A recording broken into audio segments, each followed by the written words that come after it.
Hello everyone. आज हम BCom semester 6 management accountancy उसमें आगे का चैप्टर जो है चैप्टर नंबर 2, वो उसका नाम है स्टैंडर्ड कॉस्टिंग 2, वो स्टार्ट कर रहे हैं। इस चैप्टर में आपको 3 मेथड के फॉर्मूलाज जो है वो लर्न करने हैं। एक मेथड है फिक्स ओवरहेड वेरिएंस वाली, नेक्स्ट है सेल्स वैल्यू और आगे है प्रॉफिट मार्जिन वाली मेथड। यहाँ पे फिक्स ओवरहेड वेरिएंस के लिए जो फॉर्मूला है तो वो पहले मैं आपको बता रही हूँ। सबसे पहले फिक्स ओवरहेड वेरिएंस उसका फॉर्मूला AQ एक्चुअल क्वांटिटी भी कह सकते हैं, उसे एक्चुअल प्रोडक्शन भी कह सकते हैं। Actual production into standard rate minus actual expenditures, उसको एक्चुअल कॉस्ट भी कह सकते हैं। उसके बाद है एक्सपेंडिचर वेरिएंस, उसका फॉर्मूला है budget cost minus actual cost, उसको बजट कॉस्ट को स्टैंडर्ड कॉस्ट भी हम कह सकते हैं।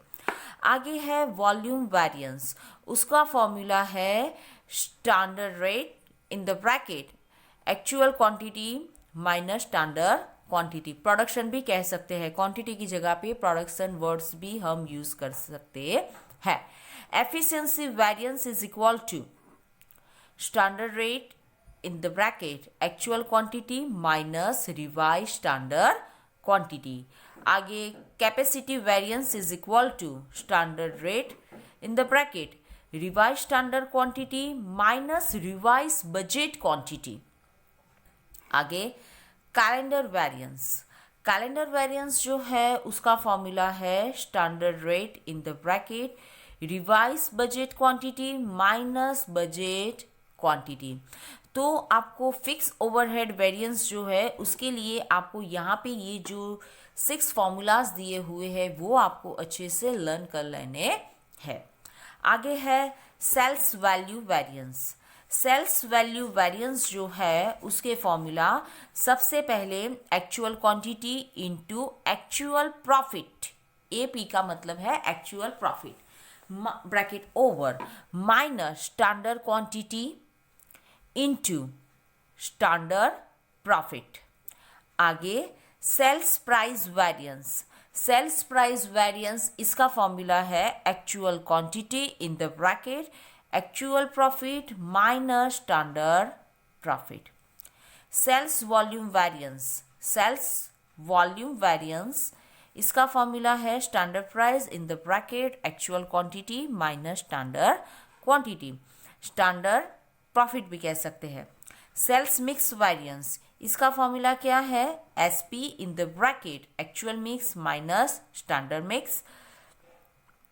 अगर दोनों मिक्स डिफरेंट है तो इस सिचुएशन में स्टैंडर्ड मिक्स की जगह पे हमें रिवाइज स्टैंडर्ड मिक्स जो है वो कैलकुलेट करना होगा।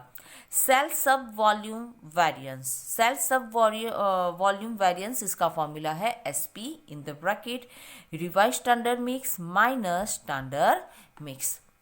तो अभी हमने यहाँ पे 2 मेथड के फॉर्मूलाज जो है वो मैंने आपको एक्सप्लेन किए हैं। आप सभी को ये फॉर्मूलाज जो है वो पहले अच्छे से याद कर लेने हैं, उसके बाद उसके प्रैक्टिकल सम जो है वो हम अच्छे से स्टार्ट करेंगे। तो उसके लिए जो सम है वो भी हम यहाँ पे अभी आज स्टार्ट कर ही देते हैं। तो उसके लिए हमने यहाँ पे लिया है सम नंबर 13। सम नंबर 13 जो है वो उसकी डिटेल्स पेज नंबर 128 पे अवेलेबल है। तो आप उसकी डिटेल्स प्लीज यहाँ पे देखिए। Calculate the fix overhead variance from the following data. Budgeted fixed overhead for the March is 15,000. Budget output for the March 25,000. Standard time for one unit is 5 hours. Actuals work were 1,27,000. Actual fixed overhead 55,000 and units produced during the March is 26,000. अब इसके base पे हमें fix overhead के formulas जो है वो calculate करने हैं। तो सबसे पहले हम यहाँ पे ढूंढेंगे स्टैंडर्ड प्राइस। स्टैंडर्ड रेट भी हम उसको कह सकते हैं। तो उसका फॉर्मूला क्या है? तो उसका फॉर्मूला है टोटल स्टैंडर्ड ओवरहेड, मतलब कि स्टैंडर्ड को हम बजटरी ओवरहेड भी कह सकते हैं। तो यहाँ पे हमें उसकी डिटेल्स दी हुई है, वो है बजटरी फिक्स ओवरहेड इज 50,000 और बजटरी आउटपुट है 25,000 यूनिट्स। तो 50,000 डिवाइडेड बाय 25,000, तो पर यूनिट स्टैंडर्ड प्राइस हमें मिली है 2 रुपीज़। अब हमें यहाँ पे ढूंढनी है रिवाइज स्टैंडर्ड क्वांटिटी। तो वो कैसे ढूंढेंगे? तो इसके लिए आपको पता है कि देखो क्या करना है कि budget output 25,000 into per unit hours. तो एक यूनिट को प्रोड्यूस करने के लिए 5 आवर्स जो है वो कंज्यूम हो रहे हैं। अगर हमारा स्टैंडर्ड प्रोडक्शन 25,000 यूनिट है तो कितने, उस हिसाब से अब हमें कैलकुलेट करना है। तो अब देखो हमारे जो स्टैंडर्ड क्वांटिटी जो है वो हम कैसे कैलकुलेट करेंगे? तो 25,000 यूनिट इंटू 5 आवर्स, तो टोटल हमारा स्टैंडर्ड क्वांटिटी हमें मिली है 1,25,000।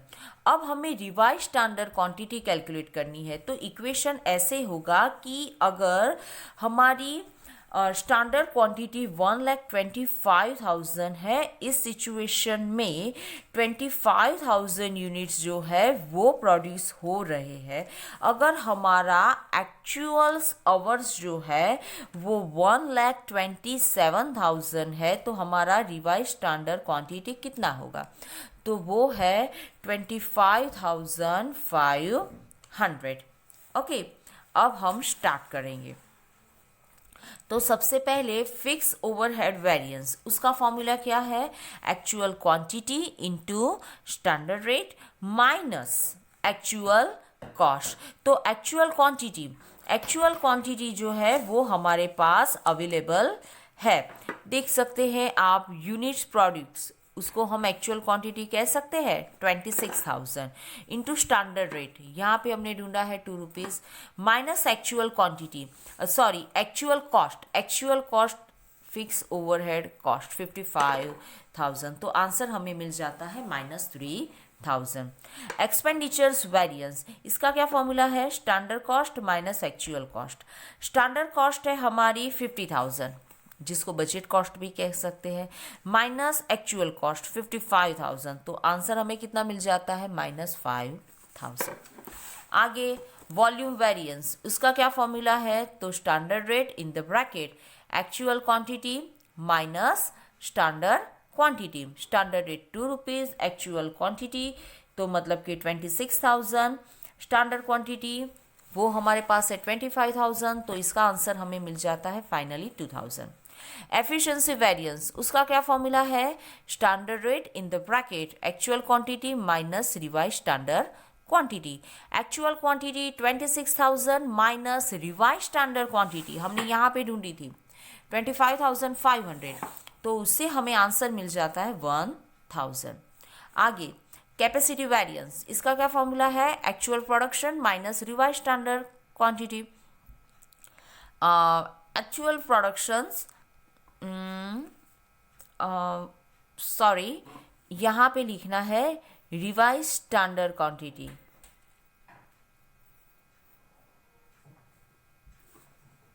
Okay, revise standard quantity 25,500 minus standard quantity 25,000, तो इससे हमें आंसर मिल जाता है 500। ओके, तो आज हमने ये जो सम किया है उसकी भी PDF की लिंक मैंने डिस्क्रिप्शन बॉक्स में डाल दी है, तो प्लीज़ आप वहाँ से देख लेना। And thanks for watching.